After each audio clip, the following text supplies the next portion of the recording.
வாழ்க வளமுடன். அனைவருக்கும் சிவகரின் அன்பான வணக்கம். இந்த வீடியோல எத பத்தி பார்க்க போறோம், நிஃப்டி, பேங்க் நிஃப்டி மற்றும் சென்செக்ஸோட அடுத்த நகர்வு அப்படின்னு பார்ப்போம். அதுக்கு முன்னாடி சப்ஸ்கிரைப் பண்ணிங்க. வீடியோ பிடிச்சிருந்தா லைக் பண்ணுங்க, ஷேர் பண்ணுங்க, கமெண்ட் பண்ணுங்க. உடனுக்குடன் அப்டேட்டுக்கு டெலகிராம் லிங்க் டிஸ்கிரிப்ஷனில் ஜாயின் பண்ணிங்க. சரி, வாங்க வீடியோக்குள்ள போவோம். ஃபஸ்ட்டு நம்ம என்ன சொன்னோம், என்ன நடந்துச்சுன்னு பார்ப்போம். நம்ம சொன்னபடி நடந்துச்சுன்னு சொல்ல முடியாது இன்னைக்கு மார்க்கெட்டை பொறுத்தளவுக்கு. நம்ம என்ன சொல்லியிருந்தோம்னா, மார்க்கெட் வந்து ஃபஸ்ட்டு பிரேக் பண்ண பட்சத்தில் மார்க்கெட்டில் நம்ம புல்லிஷ் எதிர்பார்த்தோம். புல்லிஷ் போகும்னு சொல்லியிருந்தோம். மார்க்கெட்டை பொறுத்தளவுக்கு இதில் இந்த ரேஞ்ச் வரைக்கும் போகிறதுக்கு வாய்ப்பு அப்படிங்கிற மாதிரி சொல்லியிருந்தோம். ஆனால் மார்க்கெட்டை பொறுத்தளவுக்கு பார்த்தோம்னா, ஃபஸ்ட்டு 5 மினிட்ஸ் பிரேக் பண்ணிச்சு. எத்தனை மணிக்குன்னா கிட்டத்தட்ட 10:20க்கு. அதுக்கப்புறம் பார்த்தீங்கன்னா சைட்வேஸ் போட்டு மார்க்கெட் டவுன் தான் ஆனிச்ச உடனே நான் அப்சைடு தான் பிரேக் ஆகணும்னு எதிர்பார்த்தேன். ஆனால் அப்படி நடக்கலை. அதே சமயத்தில் நம்ம என்ன சொல்லியிருந்தோம், மார்க்கெட்டை பொறுத்தளவுக்கு தேர்ட் சப்போர்ட் பிரேக் பண்ணால் மார்க்கெட்டில் பெரிய ஃபால்னு சொல்லியிருந்தோம். ஆனால் மார்க்கெட் அந்த ரேஞ்சுக்குள்ளே வரல. ஆனால் நம்ம எதிர்பார்த்தா புள்ளி செட்டப் போல. நம்ம ரெசிஸ்டன்ஸ் பிரேக் பண்ணாலும் மார்க்கெட்டில் வெரி புல்லிஸ் அப்படின்னு சொல்லியிருந்தோம். அந்தமாரி நடக்கலை. சரி, ஓகே. பேங்க் நிஃப்டி பார்ப்போம். அப்புறம் பேங்க் நிஃப்டி வச்சிருக்கேன். பேங்க் நிஃப்டிலாம் சொல்லியிருந்தோம் நம்ம. அந்த ஃபஸ்ட்டு ரெசிஸ்டன்ஸ் பிரேக் பண்ண பட்சத்தில் மார்க்கெட் வந்து இந்த 60, 666 வரைக்கும் போயிடும். அதையும் பிரேக் பண்ணி அடுத்த மூவ்மெண்ட்ஸ் இருக்கும் அப்படின்னு சொல்லியிருந்தோம். ஆனால் அந்த ரேஞ்சுக்குள்ளே போகல. அந்த ஃபஸ்ட்டு 5 மினிட்ஸ் ரேஞ்சு நிஃப்டியில் பிரேக் பண்ணிருந்துச்சு. ஆனால் பேங்க் நிஃப்டியில் அது கிட்டக்கவே போக முடியல. அதே சமயத்தில் இந்த லோ ரேஞ்சை ஃபஸ்ட்டு பிரேக் பண்ணது பேங்க் நிஃப்டி தான். நிஃப்டி கூட ரொம்ப நாள் கழிச்சு தான் அந்த டேவோட ரேஞ்சை பிரேக் பண்ணிச்சு. அதே சமயத்தில் நம்ம என்ன சொல்லியிருந்தோம், மார்க்கெட்டை பொறுத்தளவுக்கு இதுக்கு கீழே தான் ஃபால்னு சொல்லியிருந்தோம். ஆனால் மார்க்கெட்டை பொறுத்தளவுக்கு இந்த ரேஞ்சுக்குள்ளே வரல. இந்த ரேஞ்சில் இருக்குது. ஆனால் நம்ம சொன்னபடி நடந்துச்சுன்னு இதுலேயும் சொல்ல முடியாது. சென்செக்ஸ் அந்த மாதிரி நம்ம சொன்னபடி நடக்கல. அதையும் பார்த்துருவோம். அப்புறம் சென்செக்ஸ் வச்சுருக்கேன். சென்செக்ஸில் தான் சொல்லியிருந்தோம். இந்த ஃபஸ்ட்டு ரெசிஸ்டன்ஸ் பிரேக் பண்ணால் மார்க்கெட்டில் நம்ம புல்லிஷ் எதிர்பார்த்தோம். ஆனால் பிரேக் பண்ணி க்ளோசிங் கொடுத்துச்சு. அடுத்த கேன் பிரேக் பண்ணிச்சு. ஆனால் அது போகலை. அதே சமயம் மார்க்கெட்டை பொறுத்தளவுக்கு செகண்ட் சப்போர்ட்டில் மார்க்கெட் சப்போர்ட் எடுத்து ஒரு மூவ் கொடுத்துச்சு. ஃபஸ்ட்டு சப்போர்ட்லேருந்து செகண்ட்லேருந்து ஃபஸ்ட்டு சப்போர்ட்டுக்கு மூவ் ஆனிச்சு மார்க்கெட். சரி, ஓகே ஃப்ரெண்ட்ஸ். நாளைக்கு என்ன வாய்ப்பு நிஃப்டிலான்னு பார்ப்போம். நாளைக்கு நிஃப்டி எக்ஸ்பைரி வேறு. ஃப்ரெண்ட்ஸ், நிஃப்டி சார்ட் வச்சுருக்கேன். ஃபஸ்ட்டில் ரிமூவ் பண்ணிவிடுவோம். நம்ம டே கேண்டில் பார்ப்போம். ஃப்ரெண்ட்ஸ், டே கேண்டில் எப்படி பார்த்தோம்னா, இன்றைக்கி போன ஹையை பிரேக் பண்ணதில் மார்க்கெட்டில் புல்லிஷ் எதிர்பார்க்கலாம். அப்படி இல்லாத பட்சத்தில் மார்க்கெட்டை பொறுத்தளவுக்கு இறங்குனுச்சுன்னா இந்த கேண்டில் லோ வரைக்கும் இறங்கிறதுக்கு வாய்ப்பு உண்டு ஃப்ரெண்ட்ஸ். இறங்குனா அந்த 26,110 அந்த ரேஞ்சு தான் நேற்று லோ வரைக்கும் இறங்க வாய்ப்பு இருக்கும்.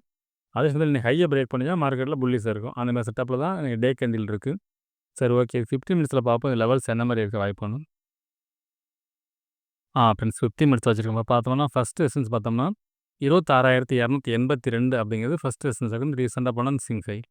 அதுக்கடுத்து செகண்டை பார்த்தீங்கன்னா இன்றைக்கி போன ஹை தான் 26,373 அப்படிங்கிறது செகண்ட் ரெசிஸ்டன்ஸ் இருக்கும். தேர்டை பொறுத்தளவுக்கு 26,536 அப்படிங்கிறது தேர்ட் ரெசிஸ்டன்ஸாக இருக்கும்.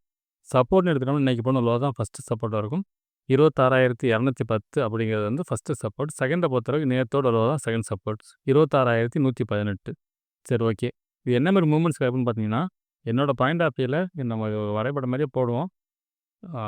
இந்த இடத்த அதாவது மார்க்கெட் வந்து இந்த இடத்த பிரேக் பண்ணி க்ளோஸ் வச்சுன்னா திருப்பி ரீடெஸ்ட் பண்ணிவிட்டு மார்க்கெட் மேல் நோக்கி போகிறதுக்கு வாய்ப்பு இருக்குது.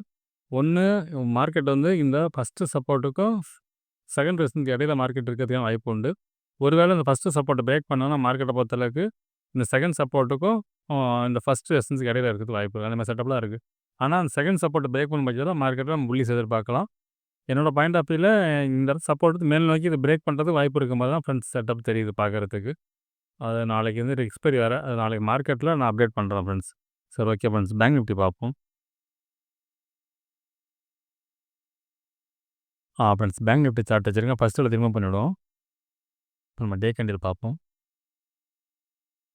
ஃப்ரெண்ட்ஸ், டே கேண்டில் வச்சுருக்கேன். அந்த டே கேண்டில் எப்படி பார்த்தோம்னா இன்னையோட லோ அதாவது நேற்றோட லோ வந்து பிரேக் பண்ண வரைக்கும் மார்க்கெட் வந்து அப்சைடு போகிறதுக்கான வாய்ப்பு அதிகம் ஃப்ரெண்ட்ஸ். அந்த செட்டப்பில் தான் இருக்குது. அது ஹையை பிரேக் பண்ணால் மார்க்கெட்டில் புல்லிஷ் எதிர்பார்க்கலாம். அதுக்கான செட்டப் தான் இதுலேயுமே இருக்குது. சரி, ஓகே. இது நம்ம 15 மினிட்ஸில் பார்ப்போம் லெவல்ஸ் என்ன மாதிரி இருக்க வாய்ப்புன்னு. ஃப்ரெண்ட்ஸ், 15 மினிட்ஸ் வச்சுருக்கோம். இப்போ பார்த்தோம்னா ஃபஸ்ட்டு ரெசிஸ்டன்ஸ் பார்த்தோம்னா 60,184 அப்படிங்கிறது வந்து ஃபஸ்ட்டு ரெசிஸ்டன்ஸாக இருக்கும். செகண்ட் ரெசிஸ்டன்ஸ் பார்த்தோம்னா இன்றைக்கி போன ஹை தான் 60,437 அப்படிங்கிறது நம்மளோட செகண்ட் ரெசிஸ்டன்ஸ். அது தேட பொறுத்தளவுக்கு 60,701 அப்படிங்கிறது வந்து தேடாக இருக்கும். சரி, ஓகே. சப்போர்ட்னு எடுத்துட்டோம்னா இன்றைக்கி போன லோ தான் ஃபஸ்ட்டு சப்போர்ட்டாக இருக்கும். 59,859 அப்படிங்கிறது நம்மளோட ஃபஸ்ட்டு சப்போர்ட்டாக இருக்கும். செகண்டை பொறுத்தளவுக்கு கேண்டிலுக்கும் அதுக்கு அந்த 15 கடைசி 15 கேண்டில் அதாவது ஜனவரி 3 கேண்டில் அது லோ பார்த்தோன்னா 59,670 அப்படிங்கிறது வந்து நம்மளோட செகண்ட் சப்போர்ட்டாக இருக்கும். தேர்டு நம்ம போடல. அது ஏன் போடணும்னு சொல்கிறேன். சரி, ஓகே. என்ன மாதிரி மூவ்மெண்ட்ஸ் எப்படின்னு பார்த்தோம்னா என்னோடய பாயிண்ட் ஆஃப் வியூவில் மார்க்கெட் வந்து இந்த சப்போர்ட்டில் திருப்பி அப்படியே போகணும். ஃபஸ்ட்டு சப்போர்ட்டில் மேலே பண்ணிச்சுன்னா மார்க்கெட்டை பொறுத்தளவுக்கு இந்த நம்ம டே ஹை வரைக்கும் போகிறது வாய்ப்பு இருக்குது. இந்த டே ஹையை பிரேக் பண்ண பட்சத்தில் மார்க்கெட்டில் நம்ம புல்லிஷ் எதிர்பார்க்கலாம் இந்த ரேஞ்ச் வரைக்கும். இந்த 350 450 பிரேக் பண்ணி 700 350 பாயிண்ட்ஸ் வந்து ஈஸியாக போகிறதுக்கான வாய்ப்பு உண்டு ஃப்ரெண்ட்ஸ். அதே சமயத்தில் ஒரு வேளை மார்க்கெட் வந்து ஃபஸ்ட்டு சப்போர்ட்டை பிரேக் பண்ணி அது வந்து செகண்ட் சப்போர்ட்டுங்கிற ஸ்ட்ராங்கான சப்போர்ட்டு தான். இதை பிரேக் பண்ணால் மார்க்கெட்டில் ஃபால்ட் இருக்கும். அதனால் இது போடல. இதை பிரேக் பண்ண வாய்ப்பு கம்மிங்கிறது எனக்கு தோணுது. அப்படி உள்ள இது பிரேக் பண்ணால் பெரிய ஒரு ஃபால்ட் இருக்கும். ஆனால் நாளைக்கு நடக்க வாய்ப்பு இருக்கும் மாதிரி தெரில ஃப்ரெண்ட்ஸ். என்னோட பாயிண்ட் ஆஃப் வியூவில் மார்க்கெட் வந்து ஃபஸ்ட்டு சப்போர்ட்டை பிரேக் பண்ணாமல் இந்த ரேஞ்சுக்குள்ளே டபுள் பாட்டமாக எடுக்கலாம் வேணாம். எடுத்துகிட்டு மறுபடியும் மேலே நோக்கி போனிங்கன்னா மார்க்கெட் இதையும் பிரேக் பண்ணுறது வாய்ப்பு உண்டு. இல்லை மார்க்கெட் வந்து ஃபஸ்ட்டு சப்போர்ட்டுக்கும் செகண்ட் ரெசிஸ்டன்ஸ் இடையில அதாவது இன்றைக்கி டேவோட ஹைக்கும் லோவுக்கும் இடையில மார்க்கெட் இருக்கிறதுக்கான வாய்ப்பு அதிகம் ஃப்ரெண்ட்ஸ். ஒரு வகையில் பார்த்தீங்கன்னா இதுக்குள்ளே இருக்கிறதுக்கான செட்டப்பும் அதிகமாக தெரியுது. இந்த ஹையை பிரேக் பண்ணுறதுல மார்க்கெட்டில் புல்லிஸ் எதிர்பார்க்கலாம். நம்ம எப்போ வந்து பேரிஸ் எதிர்பார்க்கலாம்னா இது பிரேக் பண்ணால் மட்டும்தான் மார்க்கெட் வந்து ஃபால் எதிர்பார்க்கலாம். அது வரைக்கும் இறங்கினாலும் இதில் சப்போர்ட் எடுத்து மேல் நோக்கி போகிறதுக்கான வாய்ப்பு தான் ஃப்ரெண்ட்ஸ் அதிகமாக தெரியுது என்னோட பாயிண்ட் ஆஃப் வியூவில். சரி, ஓகே, சென்செக்ஸ் பார்ப்போம். ஃப்ரெண்ட்ஸ், சென்செக்ஸ் வச்சுருக்கேன். ஃபஸ்ட்டில் ரிமூவ் பண்ணிவிடுவோம். இப்போ நம்ம டே கேண்டில் பார்ப்போம். ஃப்ரெண்ட்ஸ், டே கேண்டில் வச்சுருக்கேன். இந்த டே கேண்டில் கூட பார்த்தாலும் கிட்டத்தட்ட நிஃப்டி செட்டப்பில் தான் இருக்குது. அதாவது நேற்றோட லோ பிரேக் பண்ணால் மார்க்கெட்டில் ஃபால்ட் இருக்கும். அது பெரிய ஃபால்ட் இருக்குது. இந்த ரேஞ்ச் வரைக்கும் இறங்க வாய்ப்பு. நாளைய மார்க்கெட் பார்த்தாலும் இதை விட்டு இறங்க வாய்ப்பு கம்மியாக தெரியுது. ஹையை பிரேக் பண்ணால் மார்க்கெட் வந்து ஆல் டைம் ஹை வரைக்கும் போகிறதுக்கான வாய்ப்பு அதிகம். இது டே படி பார்த்தோம்னா. சரி, ஓகே, இது 15 மினிட்ஸ் பார்ப்போம். லெவல்ஸ் என்ன மாதிரி இருக்க வாய்ப்புன்னு.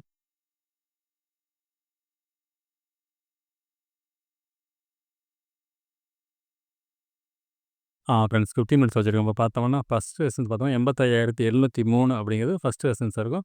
செகண்டை பொறுத்தளவுக்கு இன்றைக்கி போன ஹை தான் 85,883 அப்படிங்கிறது நம்மளோட செகண்ட் ரெசிஸ்டன்ஸாக இருக்கும். தேர்டை பொறுத்தளவுக்கு 86,159ங்கிற ஆல் டைம் ஹை. சரி, ஓகே, சப்போர்ட் எடுத்துகிட்டோம்னா இன்றைக்கி போன லோ தான் 85,315 அப்படிங்கிறது நம்மளோட ஃபஸ்ட்டு சப்போர்ட்டாக இருக்கும். செகண்டை பொறுத்தளவுக்கு நேற்றோட லோ 85,068 அப்படிங்கிறது நம்மளோட செகண்ட் சப்போர்ட்டாக இருக்கிறது வாய்ப்பு இருக்குது. இந்த செகண்ட் சப்போர்ட் பிரேக் பண்ண பட்சத்தில் மார்க்கெட்டை பொறுத்தளவுக்கு இந்த ரேஞ்ச் வரைக்கும் இந்த லோ வரைக்கும் வரதுக்கான வாய்ப்பு இருக்குது. அதாவது 84,500 வரைக்கும் வரத்துக்கு இந்த 500 பாயிண்ட்ஸ் இறங்குறது வாய்ப்பு உண்டு. அதுமாதிரி செட்டப்பில் தான் இங்கே இருக்குது. ஆனால் என்னோடய பாயிண்ட் ஆஃப் வியூவில் இந்த ஃபஸ்ட்டு சப்போர்ட்டை பிரேக் பண்ணாத வரைக்கும் மார்க்கெட்டில் கொஞ்சம் ஃபால்ட்டுக்கு வாய்ப்பு இல்லை. இந்த ஃபஸ்ட்டு சப்போர்ட் பிரேக் பண்ணாத வரைக்கும் மார்க்கெட் வந்து அப்சைடு போகிறதுக்கு வாய்ப்பு இருக்குது. அது வந்து இந்த செகண்ட் ரெசிஸ்டன்ஸ் வரைக்கும். அதாவது டேவோட ரேஞ்சு தான் இன்றைக்கி இருக்கிறது வாய்ப்பு அதிகம். அதாவது சப்போர்ட்டுக்கும் இந்த செகண்ட் ரெசிஸ்டன்ஸ் இடத்துல அதிகமாக இருக்கிறது வாய்ப்பு இருக்குது. ஒருவேளை பிரேக் பண்ணாங்கன்னா நேற்றோட லோ செகண்ட் சப்போர்ட்டுக்கும் இந்த ஃபஸ்ட்டு ரெசிஸ்டன்ஸுக்கு இடையில இருக்கிறதுக்கான வாய்ப்பு ஒன்று இந்த ரெண்டுக்கும் இருக்கும். இல்லைனா இதுக்கும் இருக்கும் ஃப்ரெண்ட்ஸ். அதாவது ஃபஸ்ட்டு சப்போர்ட் செகண்ட் ரெசிஸ்டன்ஸு, இல்லைனா செகண்ட் சப்போர்ட் ஃபஸ்ட் ரெசிஸ்டன்ஸ் உள்ளே இருக்கிறதுக்கான வாய்ப்பு அதிகம் ஃப்ரெண்ட்ஸ். ஒருவேளை இந்த ரெசிஸ்டன்ஸ் அதாவது இன்றைக்கி டேவோட ஹையை பிரேக் பண்ண பட்சத்தில் மார்க்கெட் வந்து ஆல் டைம் ஹை வரைக்கும் போகிறதுக்கான வாய்ப்பு உண்டு ஃப்ரெண்ட்ஸ். சரி, ஓகே ஃப்ரெண்ட்ஸ், அடுத்த வீடியோ சந்திப்போம். நன்றி, வணக்கம்.